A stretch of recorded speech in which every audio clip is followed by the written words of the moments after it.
Hi, I'm Monet. I am designing a website that's based around upcycling clothes and education on fast fashion.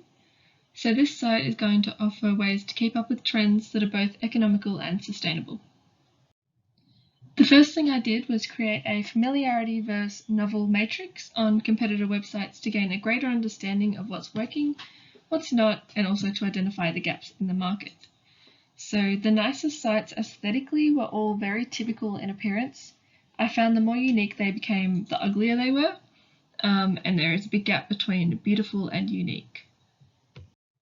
Next, I completed a visual analysis. I found that the market's oversaturated with neutral colour palettes in relation to sustainable brands, so I'm considering moving towards a more vibrant theme.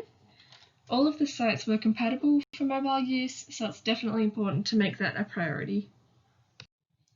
Through doing an audit on Fashion Revolution, Compare Ethics, and Sustain Your Style, I could see that links to social media were always available and imagery is also really important. I also noticed that all three websites offer newsletters, but through primary research later on, I found out that users don't often actually take advantage of this service. The target audience will range from 16 to 30-year-olds. And we want to keep this gender neutral, so it's for anybody that's got an interest in fashion and also people that are environmentally conscious. Those with strict or limited budgets will also be interested, and any creatives. The main site goals are to educate, provide resources, and demonstrate how-tos for upcycling. So we're going to be educating on climate change and what us as individuals can do. Provide resources to shop ethically and sustainably, and also how-tos with your own wardrobe and all of the benefits associated with that.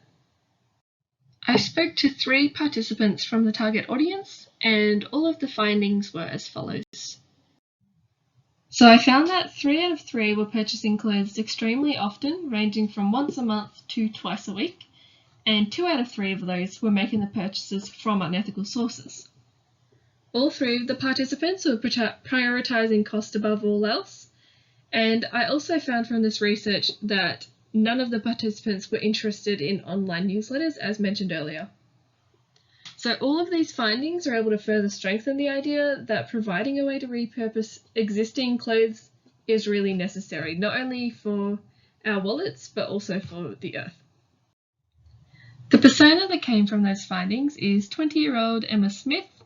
So she's a student, meaning she's on a pretty low budget, and her goals are to decrease her environmental footprint, as well as finishing her course and starting to work in her career. So basically, she's got a high interest in fashion, but feels guilt associated to purchasing non-ethical and affordable brands, which is something a lot of people these days are feeling.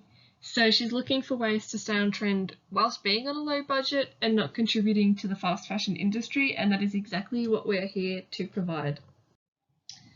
And so these are just the references from my findings. Thank you for listening.